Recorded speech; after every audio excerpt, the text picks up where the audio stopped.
శ్రీమాత్రే నమః. రేపు ఫిబ్రవరి 8వ తారీఖున జయ ఏకాదశి.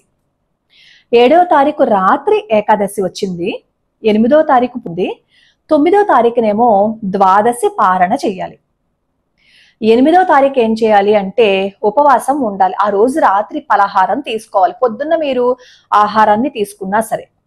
దశమి రోజున మీరు విష్ణుమూర్తికి పూజ చేసి ఉల్లిపాయ వెల్లుల్లిపాయకి సంబంధించిన ఆహారాలు తీసుకోకుండా ఆ రోజు ఒక పూట భోజనం చేసి వీలైతే రాత్రి పళ్ళు ఫలాలు తీసుకోండి. లేదు అంటే సాత్వికంగా మీరు ఏదైనా ఆహారాన్ని తీసుకోవచ్చు. ఏకాదశి రోజు పూర్తిగా ఉపవాసం ఉండాలి అని అనుకున్న వాళ్ళు ఉపవాసం ఉండండి.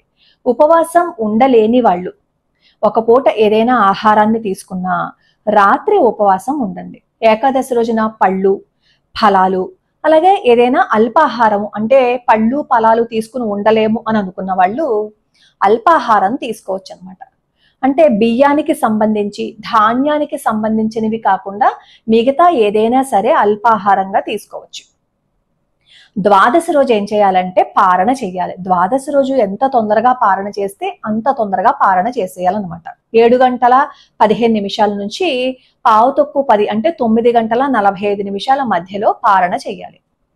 పారణ చేసేటప్పుడు కూడా సాత్విక ఆహారాన్నే మనం భగవంతుడికి నివేదన చెయ్యాలి. భగవంతుడికి సాత్విక ఆహారాన్నే కదండి నివేదన చేస్తాం అంటారేమో. కొంతమంది నన్ను కామెంట్లో అడుగుతున్నారు, మేము ఉల్లిపాయ వేస్తున్నామండి, నైవేద్యం పెట్టచ్చా అని. ఉల్లిపాయ వేసిన ఆహారాన్ని భగవంతుడికి నైవేద్యం ఎలా పెడతాం చెప్పండి. అందులోనూ ఏకాదశి ఉపవాసం ఉండి ద్వాదశి రోజు పారణ చేస్తున్నప్పుడు అసలు ఆ ద్వాదశి రోజు కూడా ఉల్లి వెల్లుల్లి సంబంధించినవి ఏవి తినకుండా ఉంటేనే మంచిది. ఆ రోజు మనం భగవంతుడికి నివేదన చేసి ఆ నివేదన చేసేటప్పుడు అందులో తులసి దళాన్ని వేసి భగవంతుడికి నివేదన చేసి ద్వాదశ పారణ ఒంటరిగా చేయకూడదు, అందరితో కూర్చుని చేయాలి అంటారు. మీ ఇంట్లో వాళ్ళతో మీరు పారణ చేసినా పర్వాలేదు, లేదు అంటే ఎవరినైనా పిలిచి అక్కడ కూర్చోపెట్టి ఈ ప్రసాదాన్ని వాళ్ళకి కూడా పెట్టి మీరు తీసుకోండి. అలాగే ద్వాదశి రోజు పారణ చేసేటప్పుడు స్వయం పాకాన్ని సద్బ్రాహ్మణులకి ఇమ్మంటారు. స్వయం పాకము అంటే ఒకరికి సరిపోయేది కాదు, నలుగురికి సరిపోయేది ఇవ్వాలి. నలుగురికి సరిపోయేది ఇవ్వలేము, మాకు అంత స్థితి లేదు అని అనుకుంటే అప్పుడు కనీసం ఇద్దరికి సరిపోయే ఆహార పదార్థాలైన సంభారాలైనా సరే ఒక సద్బ్రాహ్మణుడికి సమర్పించండి. అలా స్వయం పాకం ఇచ్చేటప్పుడు అందులో ఉల్లి వెల్లుల్లి లేకుండా నూనె ఉప్పు ఇవన్నీ ఉండొచ్చు మనం స్వయం పాకం ఇచ్చేటప్పుడు. స్వయం పాకంతో పాటుగా దక్షిణని కూడా సమర్పణ చేయాలి. ఇది ఏ ఏకాదశికైనా సరే ఇవే అన్నమాట మనం పాటించవలసింది. సంవత్సరంలో వచ్చే 24 ఏకాదశులు ఎవరైతే వ్రతం చేస్తారో, నియమంగా పెట్టుకుని తప్పకుండా ఈ 24 ఏకాదశులు చేస్తారో వాళ్ళకి ఆర్థిక ఇబ్బందులు తొలగిపోతాయి, మనశ్శాంతిగా జీవించగలుగుతారు. మనశ్శాంతి కంటే మించిన సంపద ఏదైనా ఉంటుందా చెప్పండి? ఉండదు కదా. మనశ్శాంతిగా ఉంటాం అన్నమాట ఈ 24 ఏకాదశులు వ్రతం చేస్తే. సంతానం కోసం ఎవరైతే ప్రయత్నిస్తున్నారో వాళ్ళు కూడా ఈ ఏకాదశి వ్రతాన్ని చేస్తే సంతానం కలుగుతుందని చెప్తారు. ఈ జయ ఏకాదశి రోజున ఎంతమందో మహానుభావులు ఈ జయ ఏకాదశి వ్రతాన్ని చేసి మంచి ఫలితాలని పొందారు. రేపు ఫిబ్రవరి 8వ తారీఖున వచ్చే ఏకాదశిని జయ ఏకాదశి అని అలాగే భీష్మ ఏకాదశి అని చెప్పి పిలుస్తారు. సత్యహరిశ్చంద్రుడు కూడా ఈ జయ ఏకాదశి వ్రతాన్ని చేసి పోయిన రాజ్యాన్ని తిరిగి సంపాదించుకున్నారు. అక్కడ సత్యహరిశ్చంద్రుడు వ్రతాన్ని చేసి పోయిన రాజ్యాన్ని తిరిగి తెచ్చుకున్నాము అనగానే మనం కూడా పోయినవన్నీ సంపాదించుకోవచ్చు కదా అనే ప్రశ్న మనకి వస్తుంది. సత్యహరిశ్చంద్రుడిలా కాకపోయినా కనీసం సత్యహరిశ్చంద్రుడిలా ఉండడానికైనా మనం ప్రయత్నించాము అని అనుకోండి. అప్పుడు మనకి ఏదైనా కష్టం వచ్చినా మనకి ఏదైనా బాధ కలిగినా భగవంతుడి పాదాలు పట్టుకుంటే భగవంతుడి అనుగ్రహం ఉంటుంది. మనం అస్తమాను అబద్ధాలు ఆడుతూ సత్యాన్ని అస్సలు పాటించకుండా ధర్మాన్ని అనుసరించకుండా ఇంకొకరిని బాధ పెడుతూ ఉన్నా ఇంకొకరిని బాధ పెడుతూ మనం ఎన్ని చేస్తే మాత్రం ఉపయోగం ఉంటుంది చెప్పండి? మనకి కష్టం వచ్చినా బాధ వచ్చినా ఏదొచ్చినా సరే తొందరగా ఎప్పుడు తీరిపోతుంది అంటే మనం ధర్మ ప్రవర్తనతో ఉండాలి. ధర్మాన్ని అనుసరిస్తూ ఉంటే మనకి బాధ వచ్చినా కష్టం వచ్చినా భగవంతుడి పాదాలు పట్టుకుంటే అది తొందరగా తీరిపోతుంది. పాండవులు కూడా వనవాస సమయంలో ఈ వ్రతాన్ని చేశారు అని చెప్తారు. ముఖ్యంగా ఏకాదశి వ్రత మహాత్యాన్ని శ్రీకృష్ణ పరమాత్మ ధర్మరాజుకి చెప్పారనమాట.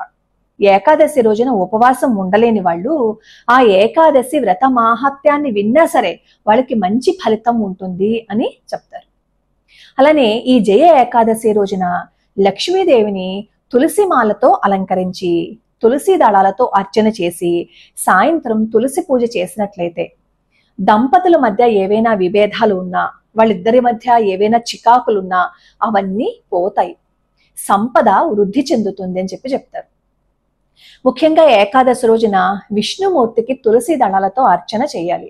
పంచామృతాలతో అభిషేకం చేస్తే చాలా మంచిది. కనీసం తులసి దళాలతో అర్చన చేస్తూ మనం భగవన్ నామస్మరణ చేసుకుంటే మంచి ఫలితం ఉంటుందన్నమాట. అంటే ఆ రోజంతా భగవంతుడికి దగ్గరగా ఉండాలి. అలానే విష్ణు సహస్రనామ స్తోత్రం గాని, ముఖ్యంగా ఈ జయ ఏకాదశి రోజున గజేంద్ర మోక్ష ఘట్టాన్ని పారాయణ చేయమంటారు. అలా పారాయణ చేస్తే ఇంక ఇది తీరదు అన్న కష్టం కూడా మన నుంచి బయటికి వెళ్ళిపోతుంది అనమాట. గజేంద్రుడు చేసిందంతే కదా, తన ప్రయత్నం తను చేశాడు. కానీ ప్రయత్నం చేస్తున్నంతసేపు ఏమనుకున్నాడు అంటే నేను చాలా బలవంతుణ్ణి, నేను చాలా గొప్పవాడిని అని అహంకరించి చేశాడు.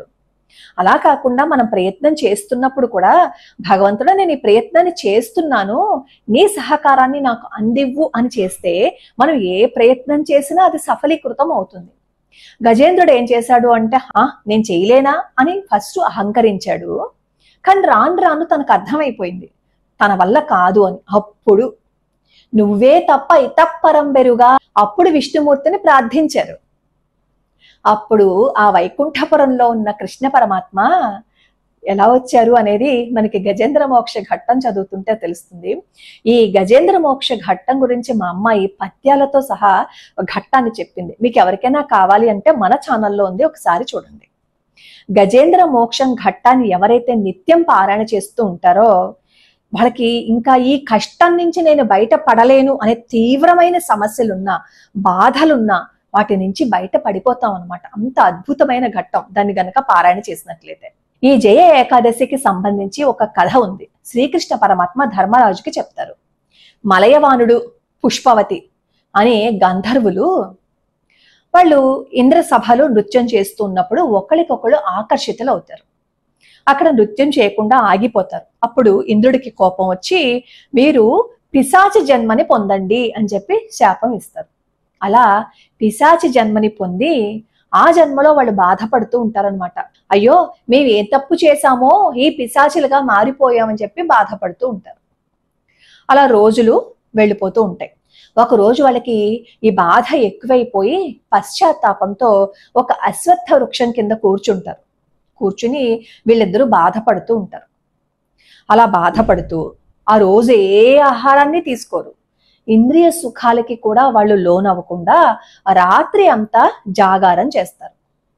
తెల్లారిన తర్వాత వాళ్ళు పొందినటువంటి పిశాచి జన్మ పోతుంది.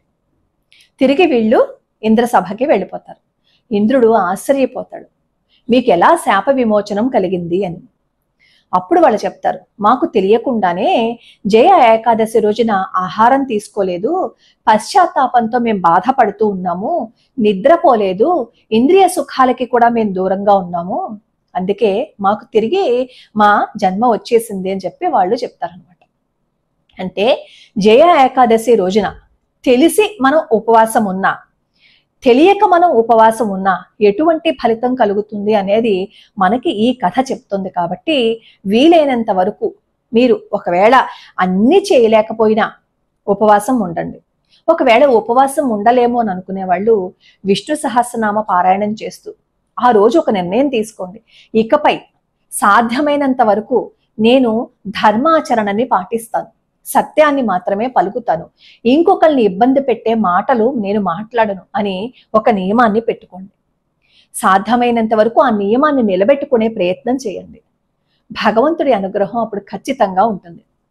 ఏ రోజైతే మన మనసులో ఉన్న మలినాలన్నింటినీ తీసి మన హృదయ సింహాసనాన్ని శుభ్రంగా ఉంచుతామో, ఎప్పుడైతే మన మనసులో మిగతా ఆలోచనలన్నీ పోయి శుభ్రంగా మన హృదయం ఉంటుందో, భగవంతుణ్ణి మనం రా వచ్చి కూర్చోవయ్యా నేను శుభ్రం చేశాను అని పిలవక్కర్లా, ఆయనే వచ్చి కూర్చుంటారు.